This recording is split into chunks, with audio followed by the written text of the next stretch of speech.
जय हो गुरु महाराज की जय, विष्णु भगवान की जय, श्यावर रामचंद्र की जय। सभी सज्जनों को राम राम प्रणाम। सबके भीतर बैठे राम प्रभु को सत सत प्रणाम। आइए भगवान पाठ शुरू करते हैं आज का। ओम सत ओम नमो भगवते वासुदेवाय नमो नमः। ओम श्री कृष्णाय वासुदेवाय हरे परमात्मने प्रणत क्लेश नाशाय गोविंदाय नमो नमः। ओम श्रीमन्नारायणाय नमो नमः। तो भगवान क्या कहते हैं, मनुष्य को चाहिए कि परमेश्वर को प्रसन्न करने के लिए कार्य करे। उदाहरणार्थ अर्जुन क्षत्रिय था, वह दूसरे पक्ष से युद्ध करने से बच रहा था, लेकिन यदि ऐसा युद्ध भगवान कृष्ण के लिए करना पड़े तो पतन से घबराने की आवश्यकता नहीं। कभी कभी व्यापारिक क्षेत्र में भी व्यापारी को लाभ कमाने के लिए झूठ बोलना पड़ता है। यदि वह ऐसा नहीं करे तो उसे लाभ नहीं हो सकता। कभी कभी व्यापारी कहता है, अरे मेरे ग्राहक भाई, मैं आपसे कोई लाभ नहीं ले रहा, लेकिन हमें यह समझना चाहिए कि व्यापारी बिना लाभ के जीवित नहीं रह सकता। अतएव यदि व्यापारी यह कहता है कि वह कोई लाभ नहीं ले रहा तो इसे एक सरल झूठ समझना चाहिए, लेकिन व्यापारी को यह नहीं सोचना चाहिए कि चूंकि वह ऐसे कार्य में लगा है जिसमें झूठ बोलना आवश्यक है, अतएव उसे इस व्यवसाय वैश्य कर्म को त्याग कर ब्राह्मण की वृत्ति ग्रहण करनी चाहिए। इसकी शास्त्रों द्वारा संतुति नहीं की गई।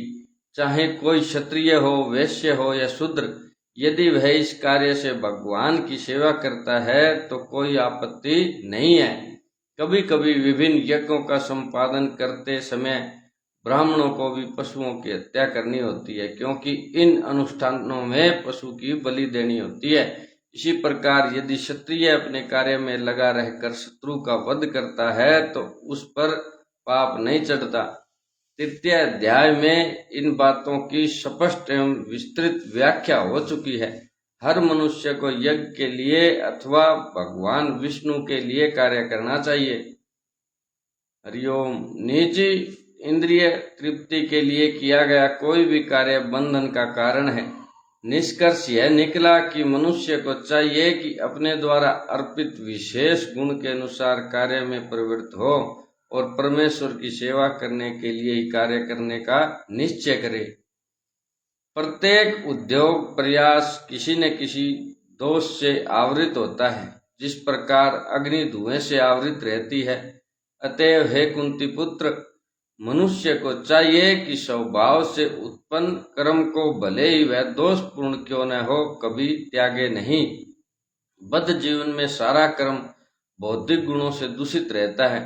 यहाँ तक कि ब्राह्मण तक को ऐसे यज्ञ करने पड़ते हैं जिनमें पशु हत्या अनिवार्य है। इसी प्रकार क्षत्रिय चाहे कितना ही पवित्र क्यों न हो, उसे शत्रुओं से युद्ध करना पड़ता है, वह इससे बच नहीं सकता। इसी प्रकार एक व्यापारी को चाहे वह कितना ही पवित्र क्यों न हो, अपने व्यापार में बने रहने के लिए कभी कभी लाभ को छिपाना पड़ता है या कभी कभी काला बाजार चलाना पड़ता है। ये बातें आवश्यक है, इनसे बचा नहीं जा सकता। इसी प्रकार यदि शूद्र होकर बुरे स्वामी की सेवा करनी पड़े तो उसे स्वामी की आज्ञा का पालन करना होता है, भले ही ऐसा नहीं होना चाहिए। इन सब दोषों के होते हुए भी मनुष्य को अपने निर्दिष्ट कर्तव्य करते रहना चाहिए, क्योंकि वे स्वभावगत हैं। यहाँ पर एक अत्यंत सुंदर उदाहरण दिया जाता है। यद्यपि अग्नि शुद्ध होती है तो भी उसमें धुआं रहता है, लेकिन इतने पर भी अग्नि अशुद्ध नहीं होती। अग्नि में धुआं होने पर भी अग्नि समस्त तत्वों में शुद्धतम मानी जाती है। यदि कोई क्षत्रिय की वृत्ति त्याग कर ब्राह्मण की वृत्ति ग्रहण करना पसंद करता है तो उसको इसकी कोई निश्चितता नहीं है कि ब्राह्मण वृत्ति में कोई अरुचिकर कार्य नहीं होंगे। अतएव कोई यह निष्कर्ष निकाल सकता है कि संसार में प्रकृति के कलमश से कोई भी पूर्णतः मुक्त नहीं है। इस प्रसंग में अग्नि तथा धुएं का उदाहरण अत्यंत उपयुक्त है। यदि जाड़े के दिनों में कोई अग्नि से कोयला निकालता है तो कभी कभी धुएं से आंखें तथा शरीर के अन्य भाग दुखते हैं, लेकिन इन प्रतिकूल परिस्थितियों के बावजूद भी अग्नि को तापा जाता है। इसी प्रकार किसी को अपनी सहज वृत्ति इसलिए नहीं त्याग देनी चाहिए कि कुछ बाधक तत्व आ गए हैं, अपितु मनुष्य को चाहिए कि कृष्ण भावना अमृत में रहकर अपने वृत्तिपरक कार्य से परमेश्वर की सेवा करने का संकल्प ले। यही सिद्धि अवस्था है। जब कोई भी वृत्तिपरक कार्य भगवान को प्रसन्न करने के लिए किया जाता है तो उस कार्य के सारे दोष शुद्ध हो जाते हैं। जब भक्ति से संबंधित कर्म फल शुद्ध हो जाते हैं तो मनुष्य अपने अंतर का दर्शन कर सकता है, और यही आत्म साक्षात्कार है। जो आत्म संयमी तथा अनासक्त है एवं जो समस्त भौतिक भोगों की परवाह नहीं करता, वह संन्यास के अभ्यास द्वारा कर्म फल से मुक्ति की सर्वोच्च सिद्ध अवस्था प्राप्त कर सकता है। सच्चे संन्यास का अर्थ है कि मनुष्य सदा अपने को परमेश्वर का अंश मानकर यह सोचे कि उसे अपने कार्य के फल को भोगने का कोई अधिकार नहीं है। क्योंकि वह परमेश्वर का अंश है, अतएव उसके कार्य का फल परमेश्वर द्वारा भोगा जाना चाहिए। यही वास्तव में कृष्ण भावनामृत है। जो व्यक्ति कृष्ण भावनामृत में स्थित होकर कर्म करता है वही वास्तव में सन्यासी है। ऐसी मनोवृत्ति होने से मनुष्य संतुष्ट रहता है, क्योंकि वह वास्तव में भगवान के लिए कार्य कर रहा होता है। अड़ो दड़ो बूढ़ड़ी पकड़ो। हरिओम तत्सत। इस प्रकार वह किसी भी भौतिक वस्तु के लिए आसक्त नहीं होता। वह भगवान की सेवा से प्राप्त दिव्य सुख से परे किसी भी वस्तु में आनंद लेने का आदी हो जाता है। सन्यासी को पूर्व कार्यकलापों के बंधन से मुक्त माना जाता है, लेकिन जो व्यक्ति कृष्ण भावनामृत में होता है वह बिना सन्यास ग्रहण किए ही यह सिद्धि प्राप्त कर लेता है। यह मनोदशा योगारूढ़ या योग की सिद्ध अवस्था कहलाती है। क्या कहलाती है? यह मनोदशा, मन की दशा, योगारूढ़ या योग की सिद्ध अवस्था कहलाती है। जैसा कि तृतीय अध्याय में पुष्टि हुई है, जो व्यक्ति अपने में संतुष्ट रहता है उसे अपने कर्म से किसी प्रकार के बंधन का भय नहीं रह जाता। हे कुंती पुत्र, जिस तरह इस सिद्धि को प्राप्त हुआ व्यक्ति परम सिद्धावस्था अर्थात ब्रह्मा को, जो सर्वोच्च ज्ञान की अवस्था है, प्राप्त करता है, उसका मैं संक्षेप में तुमसे वर्णन करूंगा, उसे तुम जानो। भगवान अर्जुन को बताते हैं कि किस तरह कोई व्यक्ति केवल अपने वृत्ति पर कार्य में लगकर परम सिद्धावस्था को प्राप्त कर सकता है। यदि यह कार्य भगवान के लिए किया गया हो, यदि मनुष्य अपने कर्म के फल को परमेश्वर की तुष्टि के लिए त्याग देता है तो उसे ब्रह्मा की चरम अवस्था प्राप्त हो जाती है। यह आत्म साक्षात्कार की विधि है। ज्ञान की वास्तविक सिद्धि शुद्ध कृष्ण भावनामृत प्राप्त करने में है। इसका वर्णन अगले श्लोक में किया गया है। अपनी बुद्धि से शुद्ध होकर तथा धैर्य पूर्वक मन को वश में करते हुए इंद्रिय तृप्ति के विषयों का त्याग कर राग तथा द्वेष से मुक्त होकर जो व्यक्ति एकांत स्थान में वास करता है, जो थोड़ा खाता है, जो अपने शरीर मन तथा वाणी को वश में रखता है, जो सदैव समाधि में रहता है तथा पूर्णतया विरक्त, मिथ्या अहंकार, मिथ्या शक्ति, मिथ्या गर्व, काम, क्रोध तथा भौतिक वस्तुओं के संग्रह से मुक्त है, जो मिथ्या स्वामित्व की भावना से रहित है तथा शांत है, वह निश्चय ही आत्म साक्षात्कार के पद को प्राप्त होता है। हरि। जो मनुष्य बुद्धि द्वारा शुद्ध हो जाता है वह अपने आप को सत्व गुण में अधिष्ठित कर लेता है। इस प्रकार वह मन को वश में करके सदैव समाधि में रहता है। वह इंद्रिय तृप्ति के विषयों के प्रति आसक्त नहीं रहता और अपने कार्यों में राग तथा द्वेष से मुक्त होता है। ऐसा विरक्त व्यक्ति स्वभावत एकांत स्थान में रहना पसंद करता है। वह आवश्यकता से अधिक खाता नहीं और अपने शरीर तथा मन की गतिविधियों पर नियंत्रण रखता है। वह मिथ्या अहंकार से रहित होता है, क्योंकि वह अपने को शरीर नहीं समझता, न ही वह अनेक भौतिक वस्तुएं स्वीकार करके शरीर को स्थूल तथा बलवान बनाने की इच्छा करता है। चूंकि वह देहात्म बुद्धि से रहित होता है, अतः वह मिथ्या गर्व नहीं करता।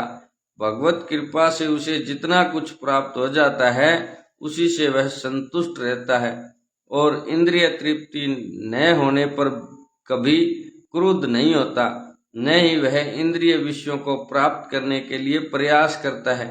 इस प्रकार जब वह मिथ्या अहंकार से पूर्णतः मुक्त हो जाता है तो वह समस्त भौतिक वस्तुओं से विरक्त बन जाता है और यही ब्रह्म की आत्म साक्षात्कार अवस्था है। यह ब्रह्मभूत अवस्था कहलाती है।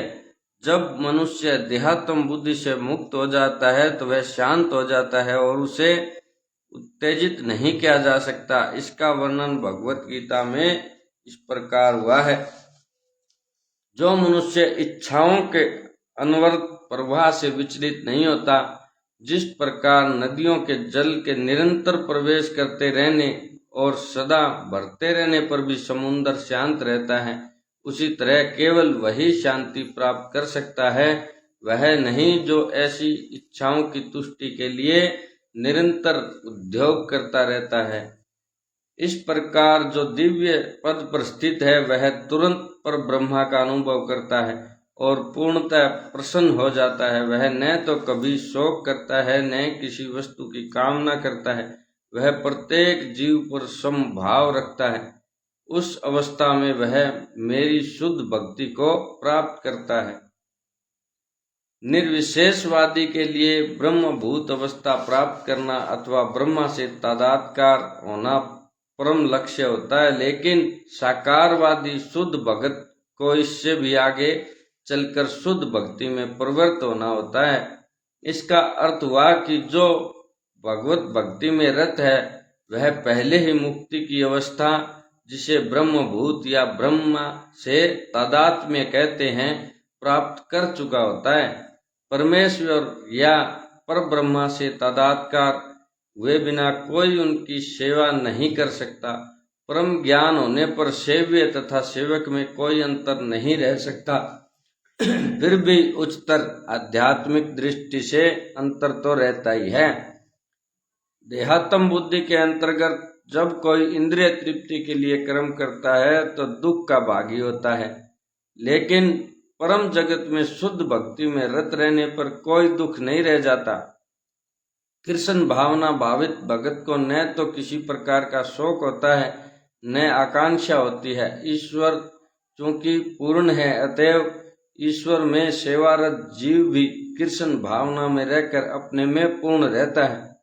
वह ऐसी नदी के तुल्य है जिसके जल की सारी गंदगी साफ कर दी गई है। क्योंकि शुद्ध भगत में कृष्ण के अतिरिक्त कोई विचार ही नहीं उठते, अतएव वह प्रसन्न रहता है। वह न तो किसी भौतिक क्षति पर शोक करता है, न किसी लाभ की आकांक्षा करता है, क्योंकि वह भगवत भक्ति से पूर्ण होता है। वह किसी भौतिक भोग की आकांक्षा नहीं करता, क्योंकि वह जानता है कि प्रत्येक जीव भगवान का अंश है, अतएव वह उनका नित्य दास है। वह भौतिक जगत में न तो किसी को अपने से ऊंचा देखता है और न किसी को नीचा देखता है। ये उच्च तथा निम्न पद क्षणभंगुर हैं और भगत को क्षणभंगुर प्रकाट्य या तिरोधान से कुछ लेना देना नहीं रहता। उसके लिए पत्थर तथा सोना बराबर होते हैं।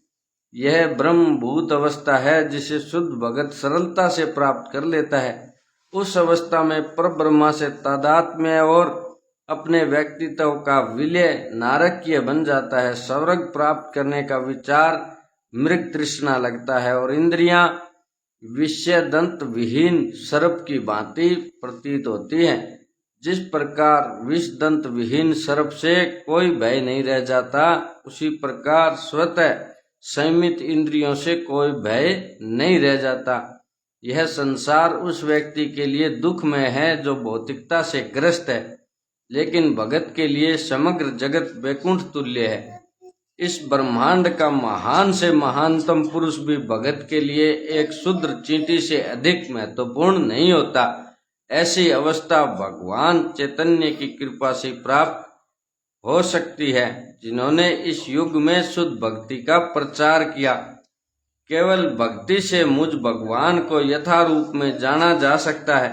जब मनुष्य ऐसी भक्ति से पूर्ण भावनामृत में होता है तो वह वैकुंठ जगत में प्रवेश कर सकता है। भगवान श्री कृष्ण तथा उनके स्व अंशों को न तो मनोधर्म द्वारा जाना जा सकता है, न ही भगतगण उन्हें समझ पाते हैं। यदि कोई व्यक्ति भगवान को समझना चाहता है तो उसे शुद्ध भगत के पथ प्रदर्शन में शुद्ध भक्ति ग्रहण करनी होती है, अन्यथा भगवान संबंधी सत्य तत्व उसे सदा छिपा रहेगा। जैसा कि भगवत गीता में कहा जा चुका है, नाहम प्रकाश है सर्वस है, मैं सबों के समक्ष प्रकाशित नहीं होता। केवल पांडित्य या मनोधर्म द्वारा ईश्वर को नहीं समझा जा सकता। कृष्ण को केवल वही समझ पाता है जो कृष्ण भावनामृत तथा भक्ति में तत्पर रहता है। इसमें विश्वविद्यालय की उपाधियां सहायक नहीं होती। जो व्यक्ति कृष्ण विज्ञान तत्व से पूर्णतया अवगत है वही वैकुंठ जगत या कृष्ण के धाम में प्रवेश कर सकता है। ब्रह्म भूत होने का अर्थ यह नहीं कि वह अपना स्वरूप खो बैठता है। भक्ति तो रहती ही है, और जब तक भक्ति का अस्तित्व रहता है तब तक ईश्वर भगत तथा भक्ति की विधि रहती है। ऐसे ज्ञान का नाश मुक्ति के बाद भी नहीं होता। मुक्ति का अर्थ देहात्म बुद्धि से मुक्ति प्राप्त करना है। बोले श्री कृष्ण भगवान की जय। आइए सज्जनों, थोड़ी देर हरि कीर्तन करते हैं। आगे का पाठ कल करेंगे। हरिओम। हरे कृष्ण कृष्ण कृष्ण हरे हरे, हरे राम राम राम हरे हरे। हरे कृष्ण कृष्ण कृष्ण हरे हरे, हरे राम राम राम हरे हरे। हरे कृष्ण कृष्ण कृष्ण हरे हरे, हरे राम राम राम हरे हरे। हरे कृष्ण कृष्ण कृष्ण हरे हरे, हरे राम राम हरे हरे। हरे कृष्ण कृष्ण कृष्ण हरे हरे, हरे राम राम हरे हरे। हरे कृष्ण कृष्ण कृष्ण हरे हरे, हरे राम राम हरे हरे। हरे कृष्ण कृष्ण कृष्ण हरे हरे, हरे राम राम हरे हरे। हरे कृष्ण कृष्ण कृष्ण हरे हरे, हरे राम राम हरे हरे। हरे कृष्ण कृष्ण कृष्ण हरे हरे, हरे राम राम हरे हरे। हरे कृष्ण कृष्ण कृष्ण हरे हरे, हरे राम राम हरे हरे। हरे कृष्ण कृष्ण कृष्ण हरे हरे, हरे राम राम हरे हरे।